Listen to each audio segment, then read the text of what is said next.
Қайырлы күн баршаңызға. Бүгін сіздермен ерекше, нәзік, сливкисіз жасалатын сүтті қыз тортының рецептімен бөлісіп жасап көрсетемін. Сол себепті видеоны соңына дейін қарап, каналға тіркеліп, лайк басып, комментария жазып кетіңіздер. Сіздердің пікірлеріңіз мен үшін маңызды. Тортқа қажет заттардың мөлшерін видеоның астында описание бөліміне жазып қалдырдым.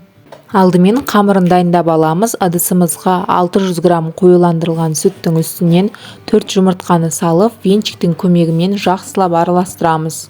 Бөлек ыдысқа 250 грамм електен өткізілген ұнымызды салып, 18 грамм қопсытқыш салып, жақсылап араластырып, араласпамыздың үстінен саламыз.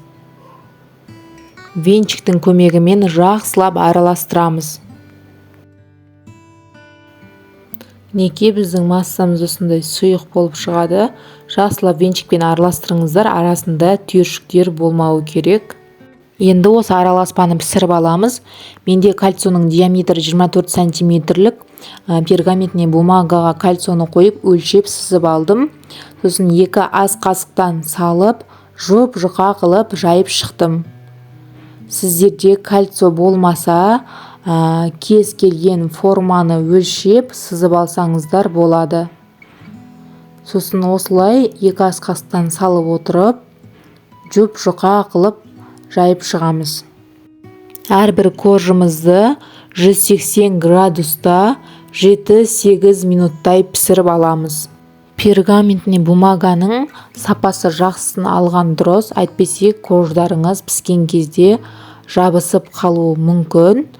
Сол себепті сапасы жақсы пергаментный бумаганы қолданыңыздар. Мен Фрекенбокстың пергаментный бумагасын қолданамын.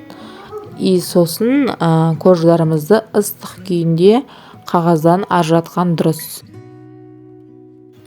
Мінекей, менде 10 тал корж шықты. Көріп тұрғандарыңыздай қызарып, әдемі көтеріліп шыққан.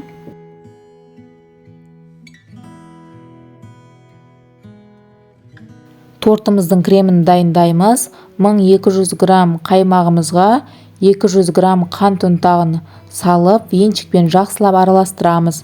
Қаймағымыздың пайызы 25%-дан жоғары болуы қажет.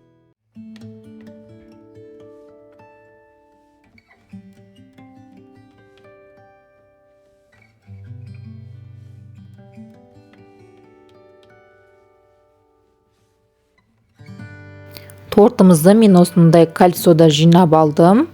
Алдымен коржымызды салып, оның үстінен 2 ас қасық кремімізді саламыз. Осылай жоқа қылып жағып, тағы да қалған корждарымызды салып, 2 ас қасық кремімізді салып шығамыз. Барлық корждарымызды дәл осылай жинап аламыз. Кальция болмаса, жай корждардың өзін қойып, үстінен кремді жағып, жинай берсеңіздер болады.